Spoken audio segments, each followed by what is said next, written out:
YouTubes. Oh, 3 Zuschauer, langsam geht's ja ab. Ist einfach scheißegal. Hä? Los jetzt. Ich habe das nie nochmal gesehen. Willst du begrüßen? Okay.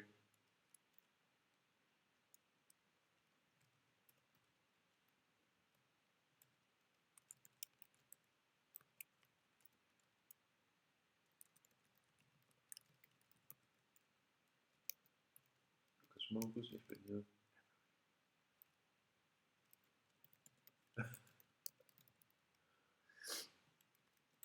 Na gut.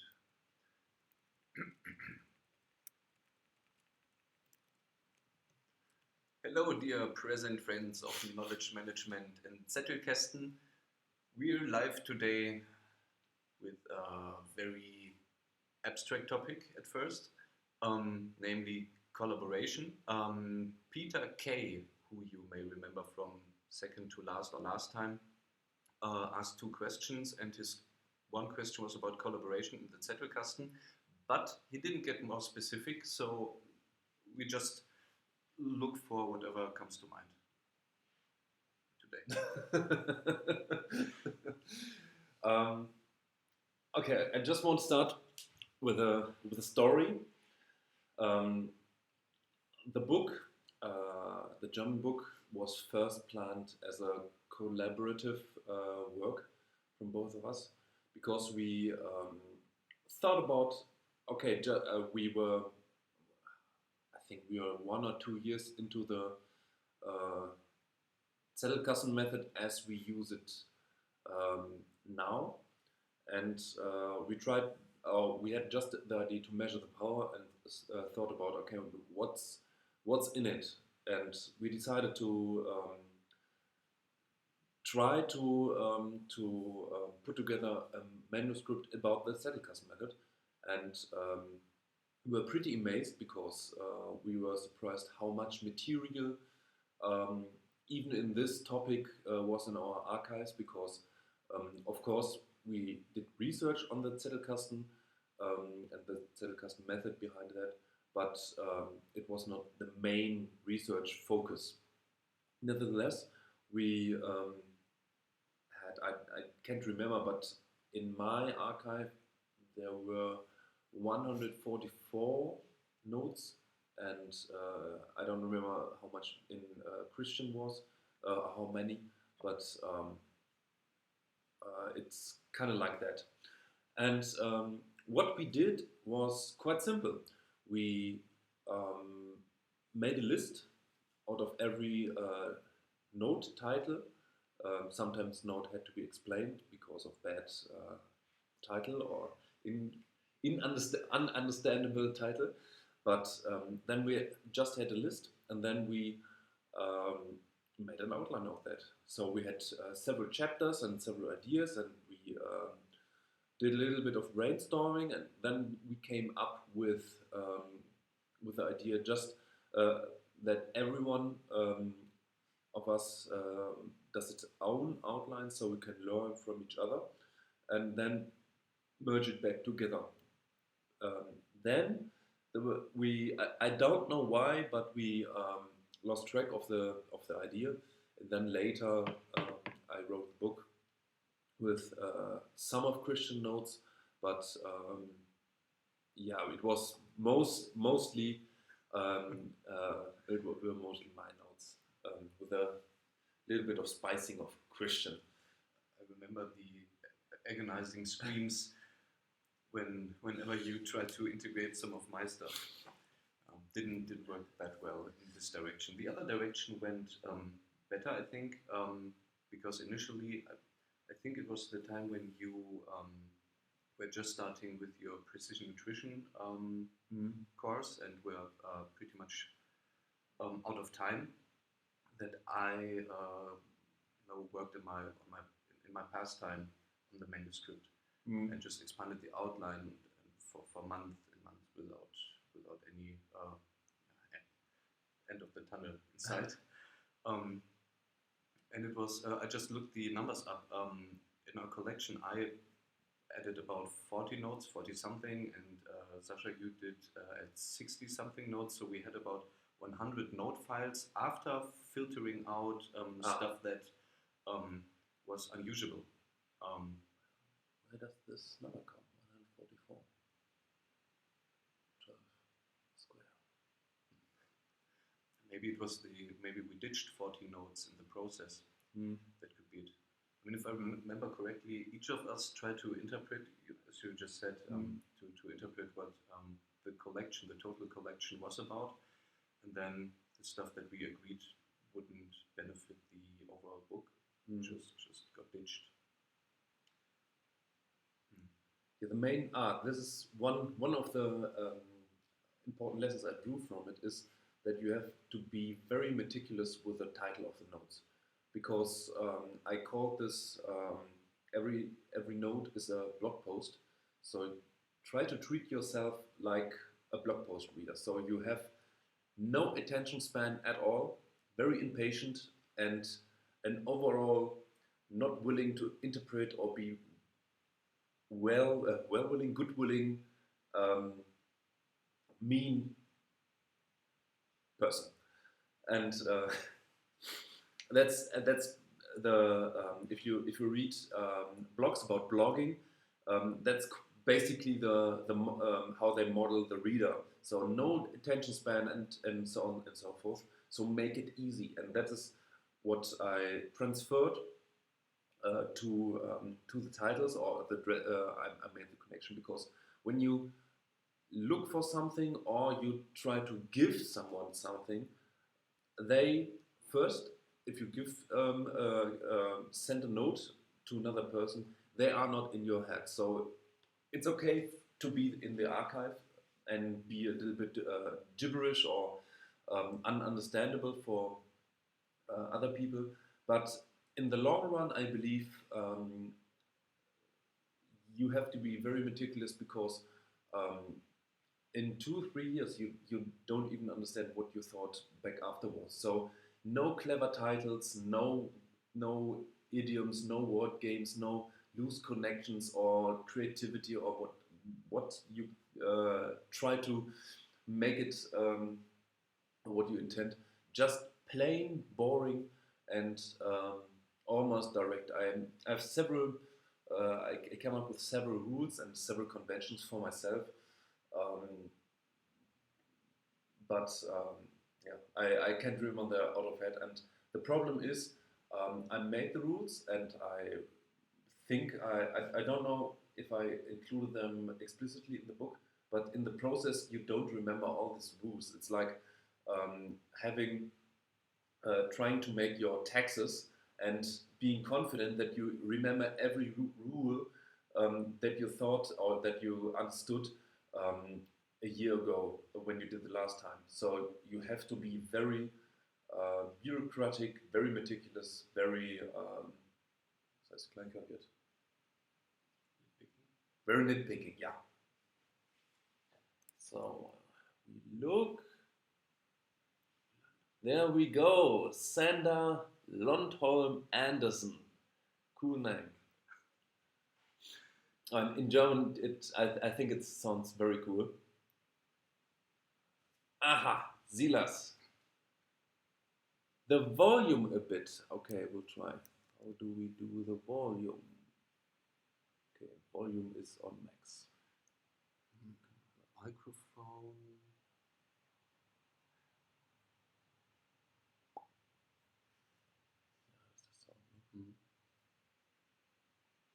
Okay, sorry, Silas. I think I can just put it a bit. Maybe we can talk louder. I cannot. That can help.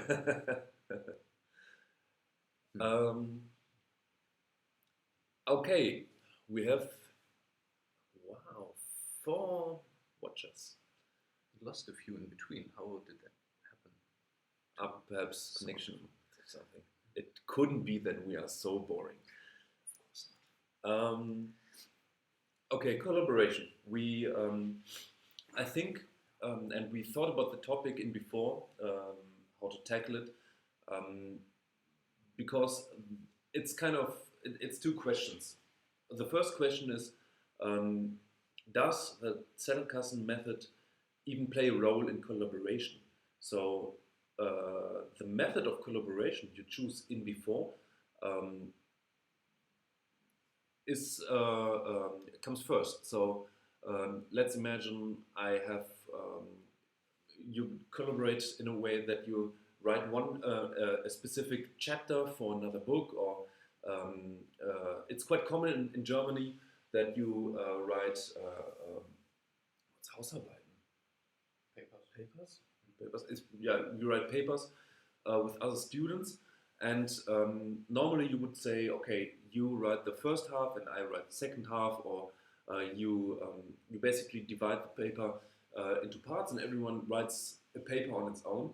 And collaboration wouldn't mean anything for the Zettelkasten method. So you can apply the Zettelkasten method, and in this particular case, perhaps the outline method.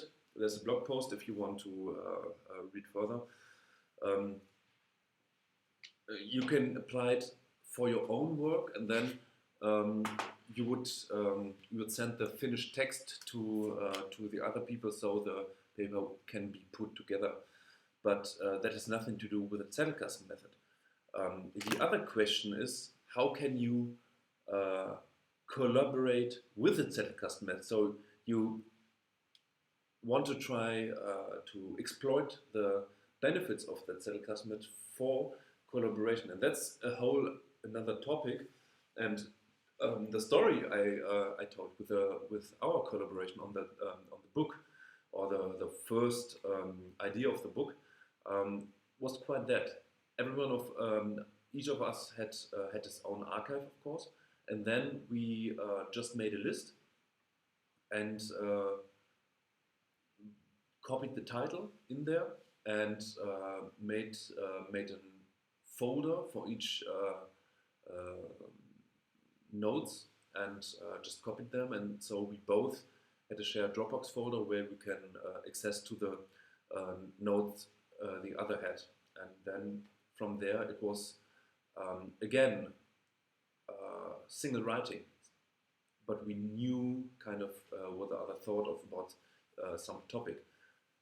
I think that helped tremendously, because when you collaborate on a larger volume, like not a journal paper, but on either a class assignment in university, but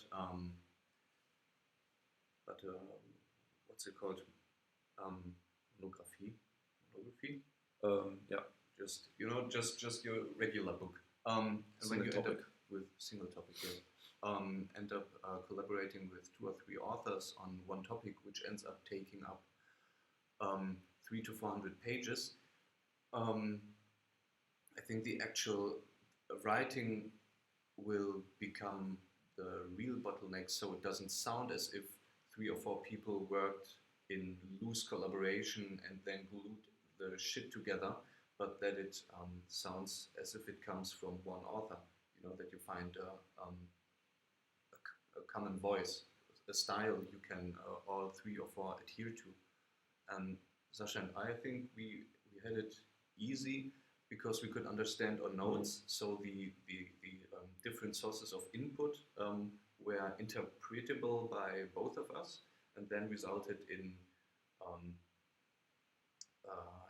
different manuscripts we could talk about. But we had not so many problems making sense of each other's notes as you would usually have when you become a specialist in a topic and collaborate with another specialist, like a physicist. Physicist is the physiker. Then the physicist, like a physicist collaborating with a biologist, and then getting a sociology doctor on board to give another perspective and stuff like that. So if your backgrounds don't match well, then you will run into problems if you just collect notes in one repository and then try to write one book from that, where the notes and the authors of the notes are mixed. I think that's not the best approach if you don't work very similar. Yeah, that's one of the main reason for the way Christian and I can work together. We live together, we share a flat, not the bed, and we talk every day and we discuss every day several topics. So we kind of know each other very well, both personally and what we think about something, and the difference in our thinking, which is very different. Christian is a very linear person who can very think something through, and I'm more of a systematic, associating person. So I'm all over the place, and I just reach the goal and or have only the goal in mind, and everything in between is just spontaneous. I call it creativity, and that's a main confounding factor. So again, it's the nature of collaboration is very important, and from there you need to think, okay, how you can apply it to the Zettelkasten method. But we have several comments and questions, so we can react on that. At least I, because I have my glasses on. I read them already. Yeah. Because my eyesight without glasses. Yeah, still hoping. Sander Lindholm Anderson wrote, great to see you two live. Yeah, great to see you too. At least the tiny image of you. Still hoping for a translation on your book, but the videos are a great supplement. No worries, Sander. The book content will be transported or translated to a video course. We will come up with a very extensive video course, because I think for both of us it's at least for me it's speaking is kind of okay. I feel comfortable with that, but writing is just a pain in the ass, and I wouldn't want to do it to you or to Christian, who would have to read it or to edit it.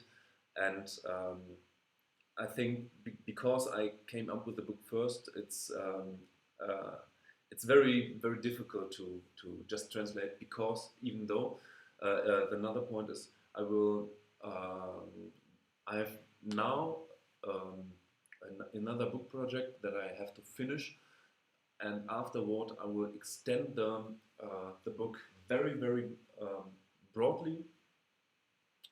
At least I will extend it big time, and so the translation from this book would be just outdated, because there's very much new material, much new techniques that are became very important in the Zettelkasten method. I had an interesting talk with Johann Schmidt, the guy who, or the researcher on Luhmann's Zettelkasten, with several insights and so on and so forth.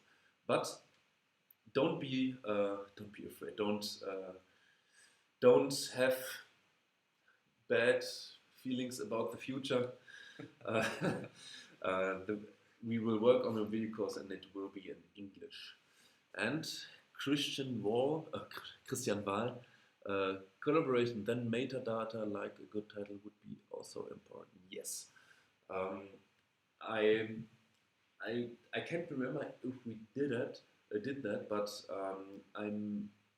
for most Zettel, I make it a point to have a one-sentence abstract at the beginning of the Zettel, and if you are careful with that, you can add it to the title in the list. So if we had done that back then, I can't remember. I think for some Zettel we did that, but if you do that, there's much more clarity about the content, because you can be, you have to try to be very meticulous, but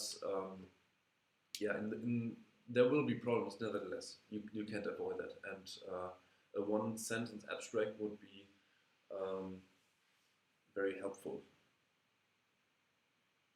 I will finish Reflexion, Analyse, or Reflection and Analysis. It's a very broad book on lifestyle for those who don't know that. and follow my other work. But yes, it's on the way. It's more than half edited, and then the beta phase will launch, and then it's finished. Greetings to you, Zettelers. So, collaboration. That's that. Do you have? Yeah, I was thinking about,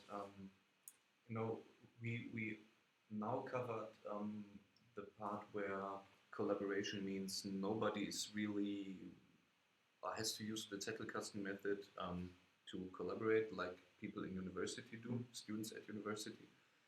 Then we covered how people who work or think in a similar way can share their notes, which usually tend to be so rather private, not that they contain explosive material, but rather that they are hard to understand for people who are not the author of that Zettel. But it worked in our case. And then there's the actual writing together, and I can put a few links in the video notes section by Martin. I don't remember his last name. Let's call him Martin. He's a researcher and proponent of open science, of the open science movement, where both the resulting articles, like you, the paper, the PDF is available for everyone to read for free, and the manuscript. And so, to make this possible, he's also a proponent of the plain text approach in writing. If you collaborate on a Word, Microsoft Word file, it's hard to write on the same document at one point in time. You have to usually split the project into multiple files, so each and every one of you can work on one section, then someone else can review an already finished file and add the comments. I guess you all know how Microsoft Word comments and reviewing works, so we won't discuss this now. But with plain text, you have the benefit of being able to compare changes in the files line by line. So with a bit of convention, you can organize a writing project to in a way that multiple people can work on one text file and then merge the changes in the end without too much of a pain in the ass. Because if you know the basics of the tools you would use to do that, you can make the process very, very straightforward. You just have one file and another version, then you compare them and you pick which part of the comparison wins, or if none wins because there's a conflict, you do this by hand and rewrite the paragraph, so both aspects are included. And this is an interesting movement because I like the thought of making plain text more popular in university writing. Right now, I remember your interview of all the professors in university where nobody really gave any thought to tools in general. Yeah, that was a mixture of surprising and upsetting, because back then I decided my goal was to become a professor in philosophy, and so I interviewed. I can remember it was basically 24 of professors and PhDs, how they organized their knowledge, and I was quite shocked how. Yeah, I cannot name it otherwise. It was primitive. It was primitive and a bit pathetic because one professor of mine in history, a very good professor, I liked her very much, and we get along very good. But she told me something about sediments on her table that articles form, and something very. It was not so abstract. I tell it in English. It was just it was just the Geständnis, was ist das denn? The confession of not having a clue about technique. So, and a very, scheiße, das ist ausgezeichnet. Rewarded? Nein. Ausgezeichnet. Viele Preise. A very successful professor with a lot of awards told me something about he had a file with word files and just wrote some bits of text there, and it was nothing compared to what Luhmann offered me in just a tiny article, and that was the start. I was first upset, and then I thought, okay, now it's my turn to make it better and perhaps have an advantage in my journey to become a professor. For your information, I ditched that goal 2 years because of some incidences that made me very upset and unhappy, and the way university works, at least here in Germany. Yeah, but that's that story. Even the best people in knowledge or knowledge work have in big part no clue whatsoever about the tools, and that's even bloggers, normal bloggers are way more sophisticated, and all the Evernote users, even just having Evernote is more than every PhD and professor I interviewed had at the time. I can imagine this to be different in overseas countries like the United States of America, where the technology is usually where the technology is usually adopted widely very early on. Like just recently, it seemed that Apple computers have maybe not taken the upper hand, but now have a significant cut when you look at what students at university or professors work with. And when I worked in the philosophy department as a tutor, if you will, which I think that's the English term you generally use. There,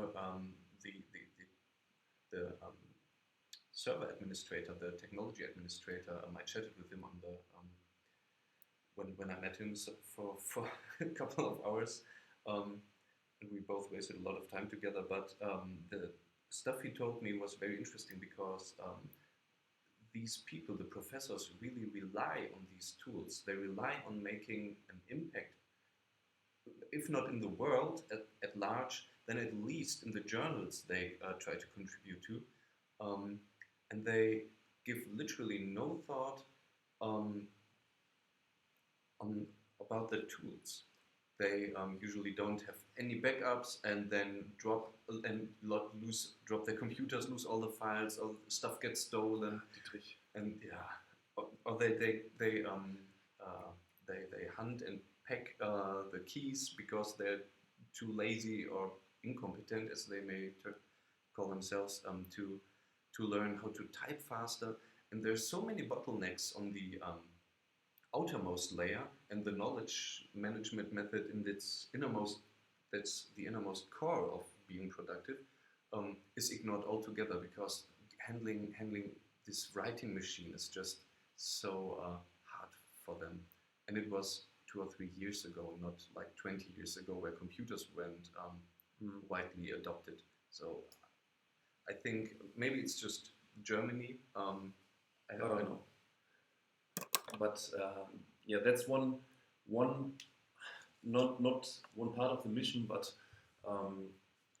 I told I just I published it in one article on the homepage. I think it's somewhere around 100 books I write similarly, and even though I'm very not so motivated to edit, so I postpone it sometimes a lot, but it's a very powerful tool, and if I researched it in the history, and everywhere where the Zettelkasten or method in which version whatsoever appeared, the productivity of the user just exploded. You can track it down. It's Luhmann with his 100 books and 500 articles.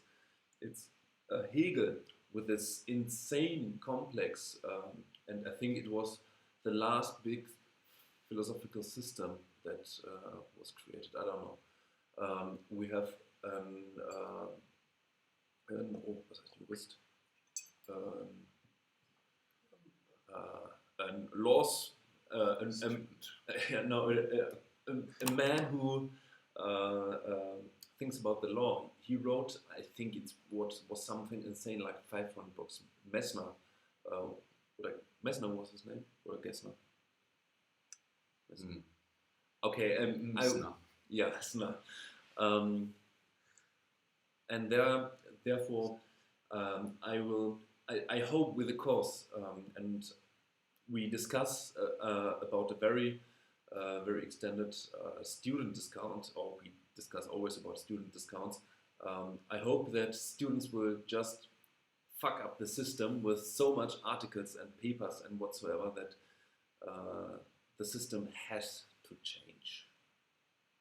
So, okay, we have a few questions. One rather short one is if by Silas, if we are still using the same tools or recommend the same tools, which Sasha mentioned in the book.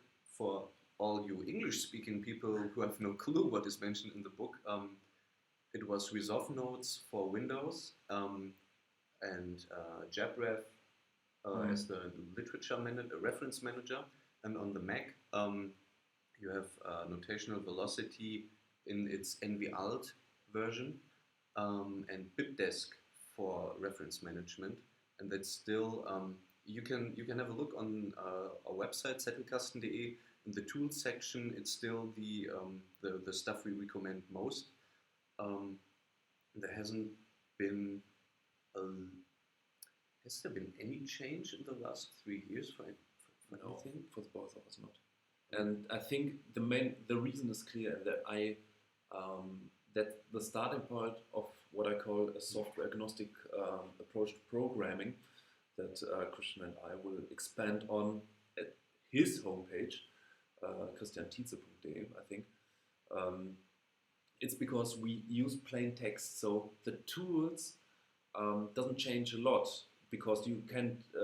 There's only a limited possibility to create tools who just change something for the method.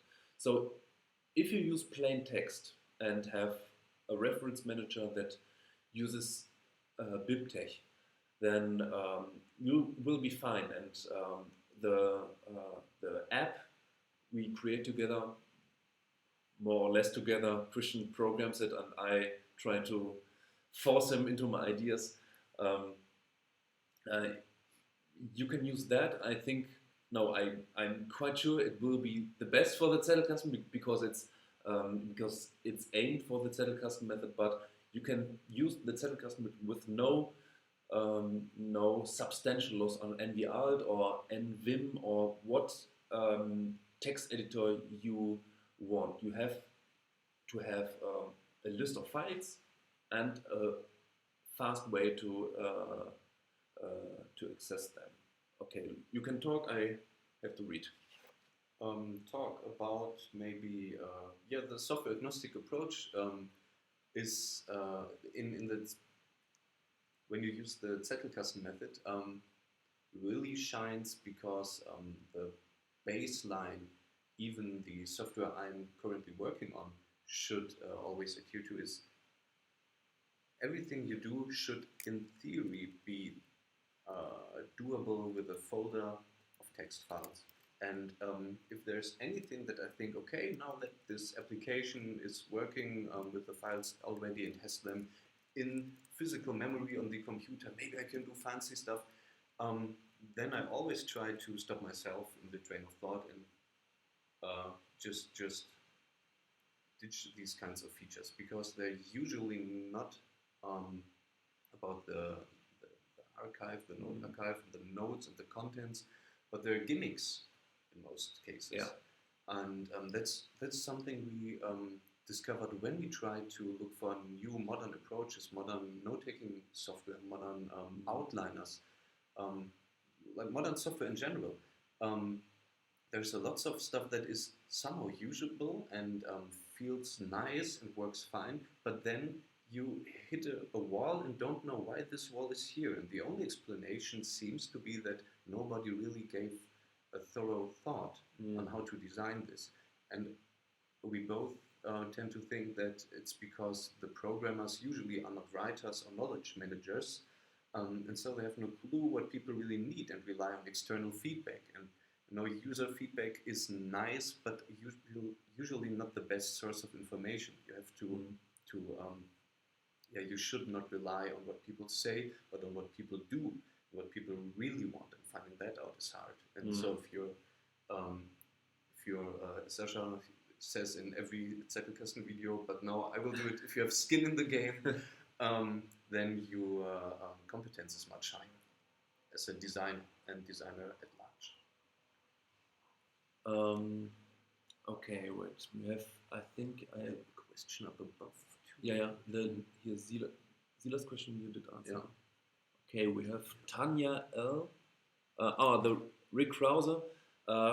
I think you missed it, but there will be an English course that will be much faster than English translation, because Christian has to code and he has to code a lot. So there's no possibility of him to crank a trend even a few pages at a time out. So it's kind of focus. And me, I have my job I have to earn the money as a personal trainer, and my clients always. The money sounds as if we have the same purse. Yeah. Okay, no matter, my clients go first. So it's also a problem of time.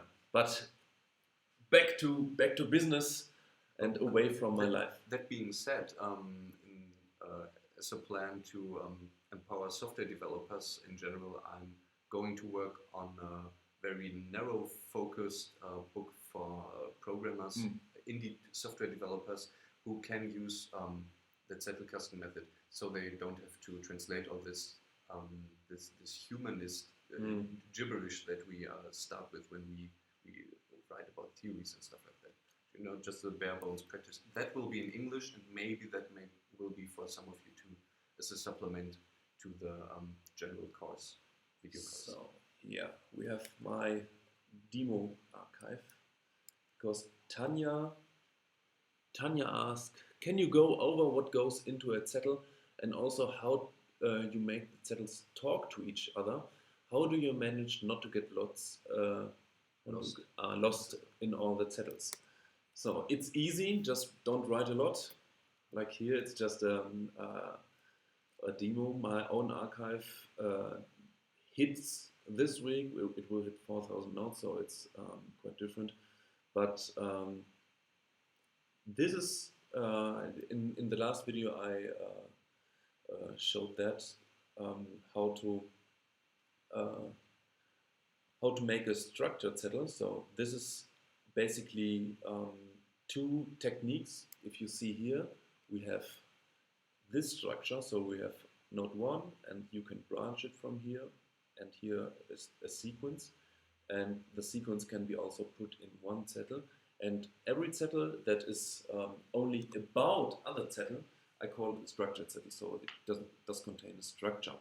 And here we have one Zettel, and where is it? This is a definition, or a concept, and the main thing is that you put one thought in, or one node just contains one thought. But what goes in there? Basically everything, but think of a node as an item. So you have a process, or you have just a single concept. And let's second bread is too much. Uh-huh. Um, so let's imagine you have the concept of on banana bread. So we have here baking methods. What you just saw was him using a text expander snippet, Terminator snippet to insert the ID. Baking methods for different breads. Okay, let's see.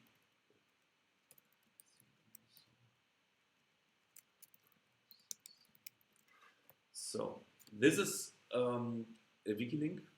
It's just to make things easier.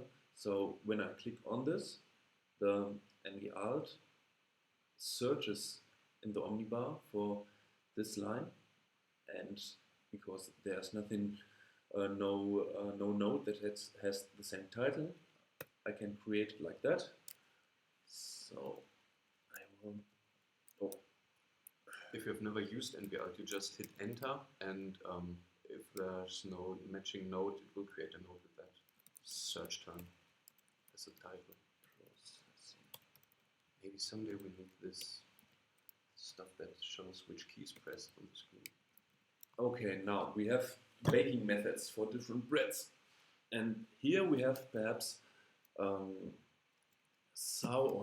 sourdough bread, we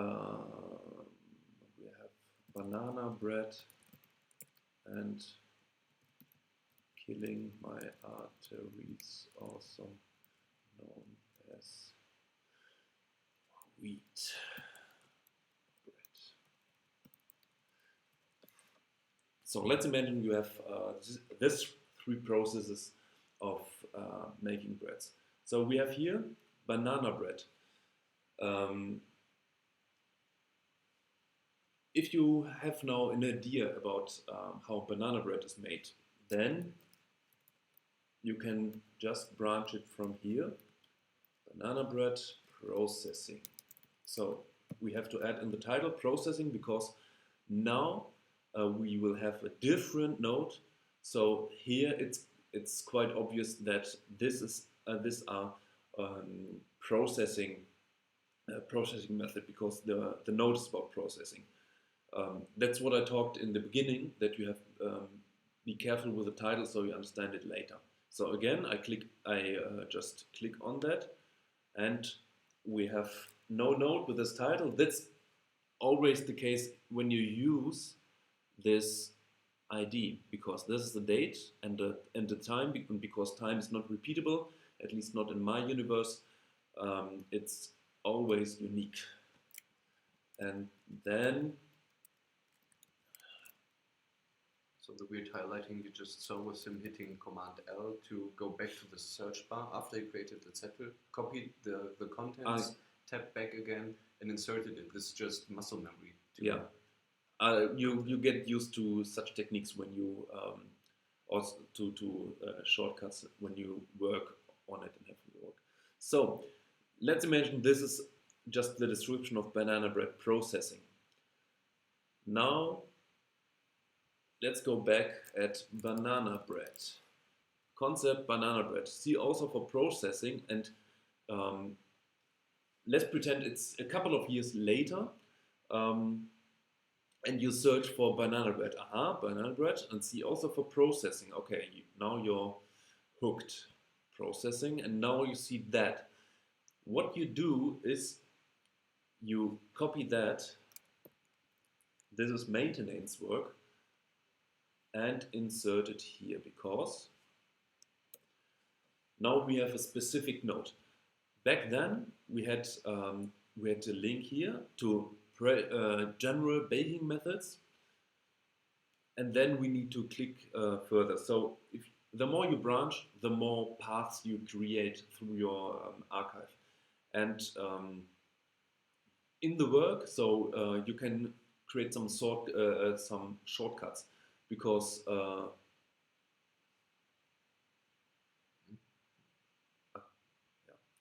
that's just a clipping mistake. So when when you maintain your when you maintain your archive, you just create these shortcuts to to basically make it easier for later use and to tie them together. So now the concept banana bread and the banana bread processing are tied more are more tight together.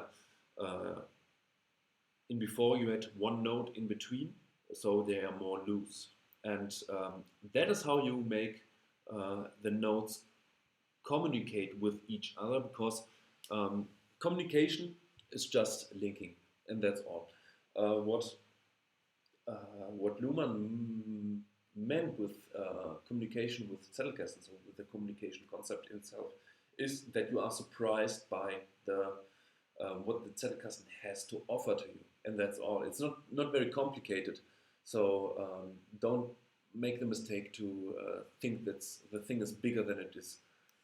I can imagine this looks kind of boring because it's just three nodes, where one is about the concept of banana bread, then you branch off into a structure node with a bit of an overview, and then imaginary days or weeks or whatever later, then you branch off to add details to one's particular processing method, and it's all still very systematic. So the replacement of the link that was there before with the more specific link later during the maintenance work, after you encounter that, it's still very straightforward. But when your archive grows, you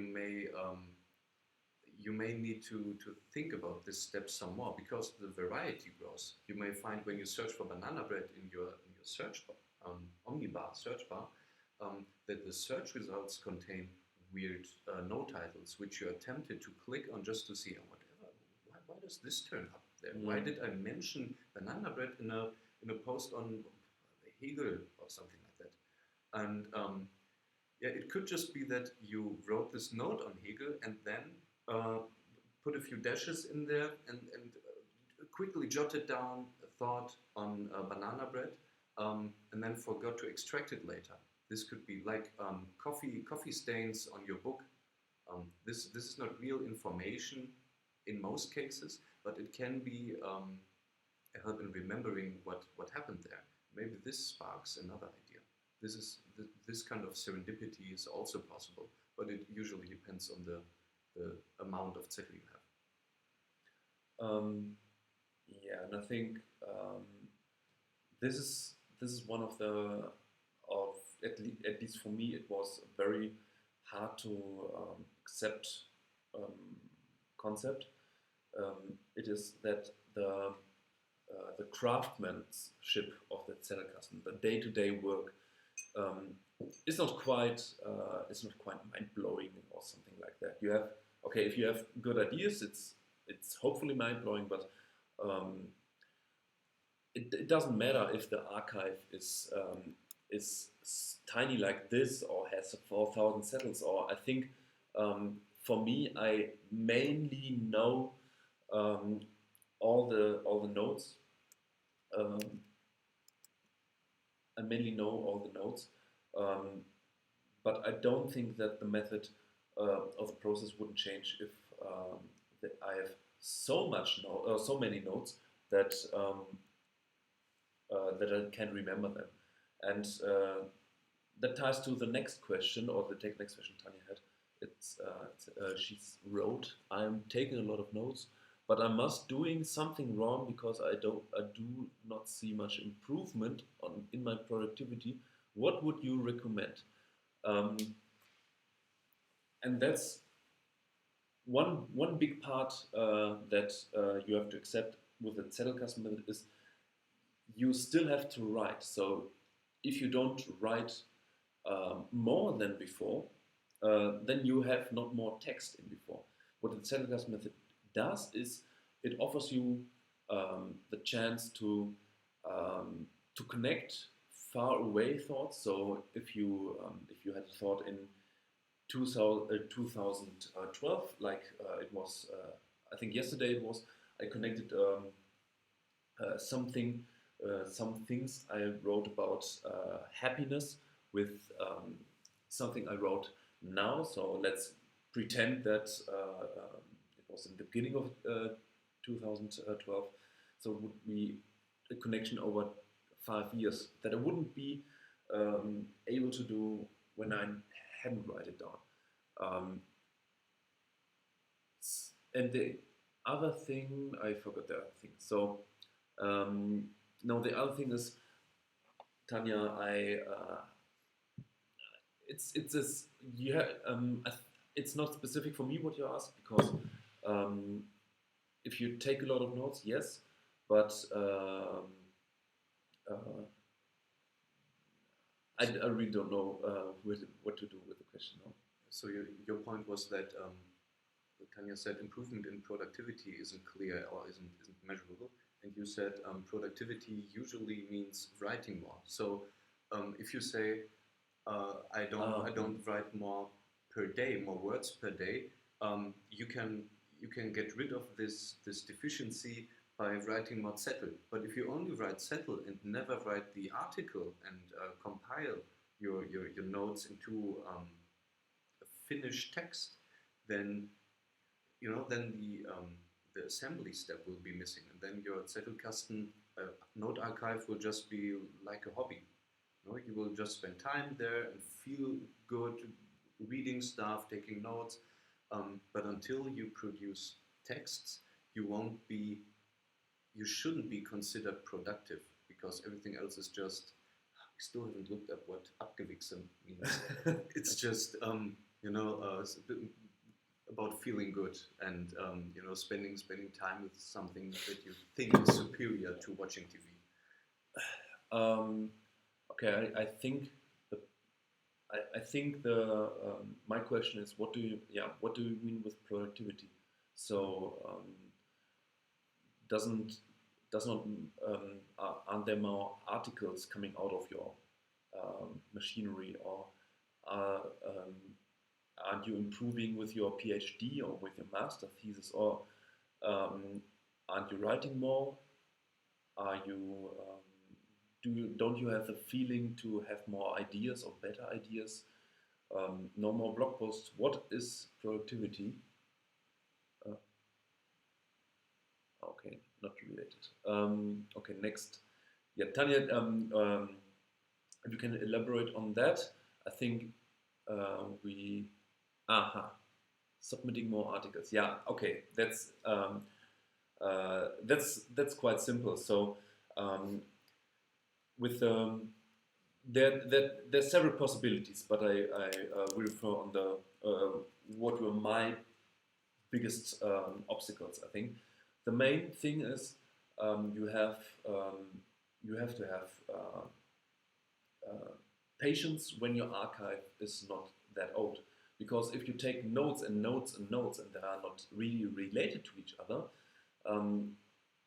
then you have the problem of parallel process in the archive, but you are a single person. That means if you write on 1,000 topics at a time, you can only write so much notes on that and on that topic. So it would take 1,000 times more more time to write an article. So you have to harness it. And I would recommend to use the outline method. And I think that would be something for the next what is this podcast? Zettelkasten Live, for the TV show of us. But there's several obstacles because what is you have to research on the bottleneck. What is the bottleneck? Can you dedicate more time to writing? Is it the putting things together? So you have a lot of notes, but you have no clue about the connection between them and in which place they come in. There are several possibilities, but I think the outline method or our explanation on the outline method will clear at least some things up. But it's specific for your needs. So what's the bottleneck would be my question in return. But I wanted to answer this one because this is easy, and now I go for the low-hanging fruits. Tanya, could both of our email addresses are public on our Zettelkasten website. So if you want to elaborate on the question, so we can take more time next time to look into that and maybe come up with a demo or the example, just shoot us an email, add some more detail, and then we'll see what we can come up with. Yeah, then we will cover that in the next TV series of our... In the next episode. Yeah. The question from Sander Lindholm Anderson, I just named call the whole name because it's cool. Do you have a daily routine or something similar to writing Zettels? One thing, yes, it's similar, and if you... Okay, Sander, you don't understand German, but for the German people out there, I wrote an article on my blog about life. It's called Deep Work, or had as lead the frame Deep Work. I have 2 days a week where I dedicate myself to just working in the archive and processing one book at a time. Now it's Anti-Fragile from Nicholas Nassim Taleb. It's basically always the same. I execute my morning routine, which contains at this time, brushing my teeth, obviously, and then mobility stuff. So basic mobility stuff like spinal movements and something like that. Then I will work on 2 projects of mine. That means lower body mobility and handstand. Then I go meditate for 15 minutes, have a cold shower, and then I'm ready to work. And then I put myself up a very strong cup of coffee. I don't drink coffee at all, only on these 2 days. It's Wednesdays and Saturdays, which are my fasting days, so no food until evening. And it's a very very complicated put together thing in theory. But then I put up the book on my book holder, my book holder, and then I go through my through my I mark highlights. Through my highlights and process it one by one. And most of the time I'm in my own world, and I only process some. Like yesterday, I just processed I think 2 or 3 pages, but created 20 something notes about that. So I work on specific tasks, and I let my thoughts guide the method. So sometimes I write one Zettel and then branch from there and expand the idea. Sometimes I just process a lot of highlights and make myself a machinery of Zettel production, and I do that until I feel that my concentration breaks, and then I do it a little bit more, just to train my concentration and my will to dedicate myself to the process. And this is my only dedicated times in the week where I write Zettel. Other than that, it's when I read an article that has some interesting thoughts. I go through it and make a note or 2 out of it, and then integrate it in my archive. I think that's another interesting thing, because there's several techniques that I didn't include in the old book. It's kind of old now, because I let myself trigger from a list of buffer Zettels. So one Zettel, if it's broad enough or inspiring enough, I write a Zettel, and then I go through the list, and then I get triggered and perhaps hold another 20 or 25 applications of that idea. And the applications could they stay on the buffer Zettel. I will explain. I explain in detail later on in the course and whatsoever. But this is the main sessions.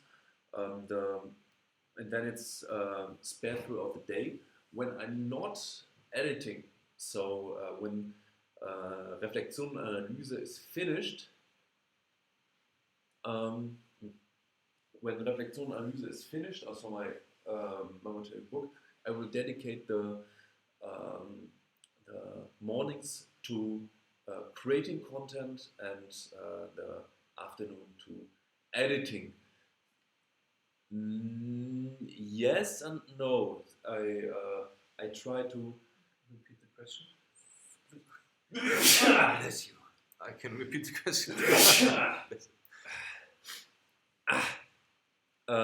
Yeah, Sander Lindholm Anderson, Mr. Anderson.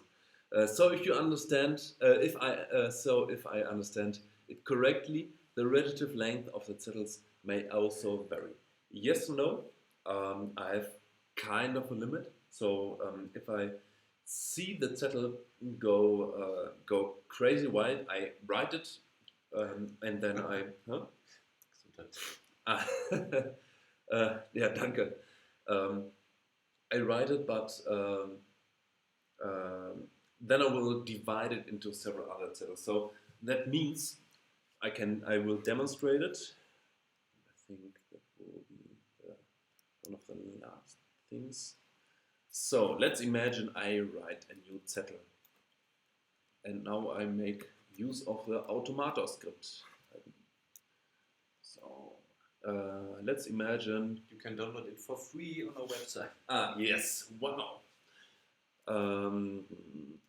Okay, let's talk about nutrition. Let's talk about wheat is deadly.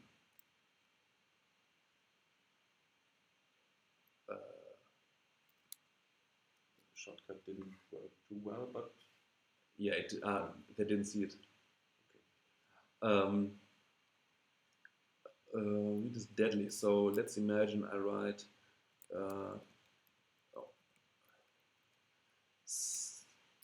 a couple of things about that. So this would be borderline, but I tend to make very short paragraphs for more overview. Then I would divide this Zettel in, let's call it wheat is deadly 1.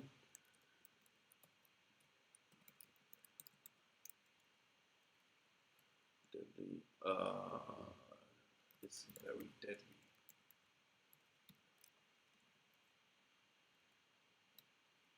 Okay, let's push it. Contains gluten. So you have to be careful. If you are too fast, like me, or like the Flash, you have to manually correct the ID. So it's unique. Wheat contains too much starch. It's not true, but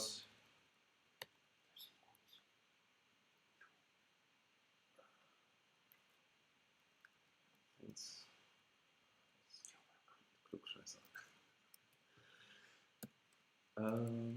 okay, the last point is, let's call it wheat gets processed to opiates. Every point is, by the way, kind of true. So I cut, then I click, so it goes in the omnibar as a search, and then I make Zettel out of it. Don't get confused. And here, because it's the original Zettel contains the root file, we have here the possibility to just make it very quick. So normally I would make several text, but we are in the end of the video, so Take a look at this, professors from university. 4 notes in 30 seconds. So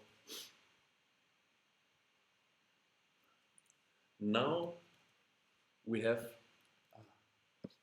a cleaner root file, and for you I will make it like I make it nice for you. Very nice. Okay, you see, I'm a bit tired now because I talk so much, and now I get a little bit naughty. So don't provocate me into something that you don't want to hear. So the clue is that in the end only the ID should win when it comes to links, because the title may change. And this is another maintenance step to if you you can change it here. So if I would have had the link or the across this whole phrase, if I change something like that, it can be the link can be broken. But now when I click here, so I search for this ID, we have here the node that contains the ID itself, and we have all of the other nodes that that link to the node. So we have here, because it's all is just search. That's a very particular thing that notational velocity or NV-out does. Most of the real wiki softwares are very strict and would search for a wiki page just with the ID, and because there's ID plus title, then you would end up with nothing when you change the link. But this approach is very flexible, and so you can exploit it. Let's imagine you wouldn't have this. So let's break the link. So if you don't have the possibility to click, you just mark or you copy, then go in the omnibar, and this is, I think, Resolve Notes doesn't have wiki links. I don't know, but there are several other apps that doesn't have this kind of link. Then you just paste, and then you're there. So it's not. It's just a shortcut to make things a little bit more handy, but it's not essential. And the little bit's very important, because if you have techniques that depend on something that is normally a very hard pain in the ass,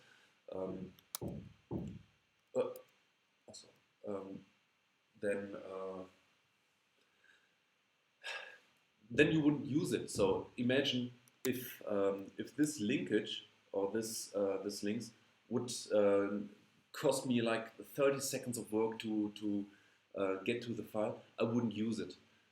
But because I can just go like this, copy it, and what's that?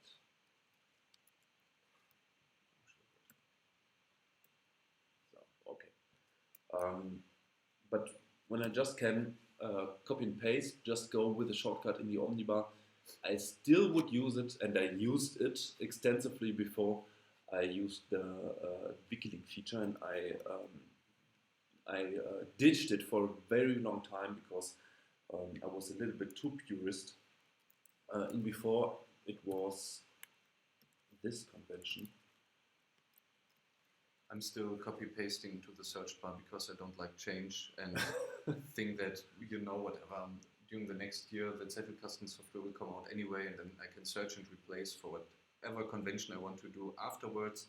But right now, doing this manually and editing all the old stuff.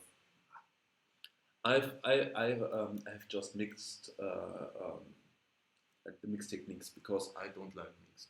Yeah, but to me it doesn't matter, because now I still can do this and I know both things. So imagine it's 5 years later, and I don't use Christian software or our software.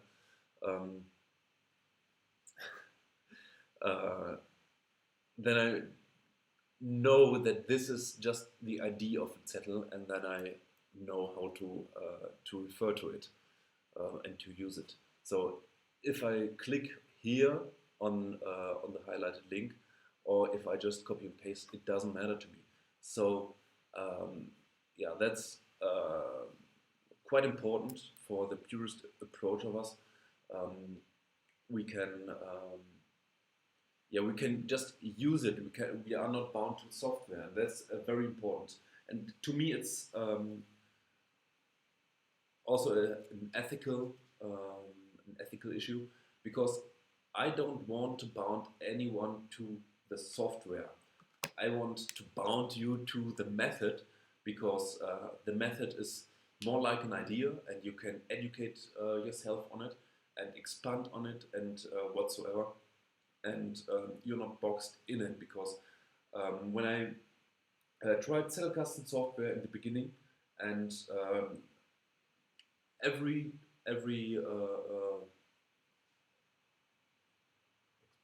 exporting process, so moving one file to or one from one program to another, was just a pain in the ass. Sometimes just mind fucking copy and paste over and over again, because I don't know how to apply macros correctly, and or didn't know, and I don't want to do that to anyone. I want to empower, and I think the best way to empower is to educate on the method.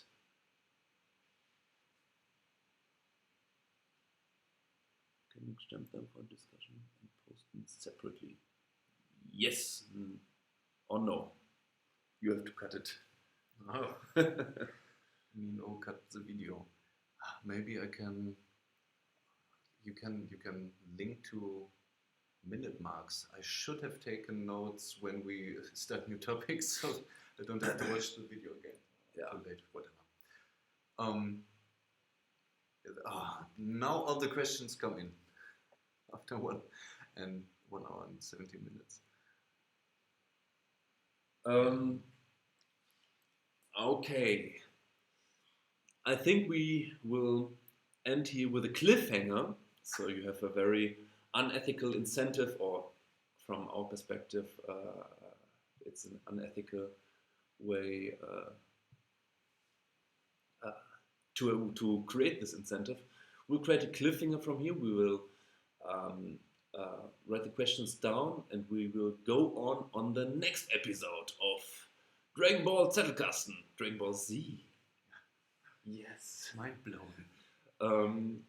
So, peoples, it was nice question. Thank you very much for the question. It was interesting, and it's always interesting to get forced into explaining it in English, because then I have to improve myself to make it more easy to explain. Yeah, I like sitting on this carpet too, so no problem. Bye bye. Oh, wo mache ich das denn aus?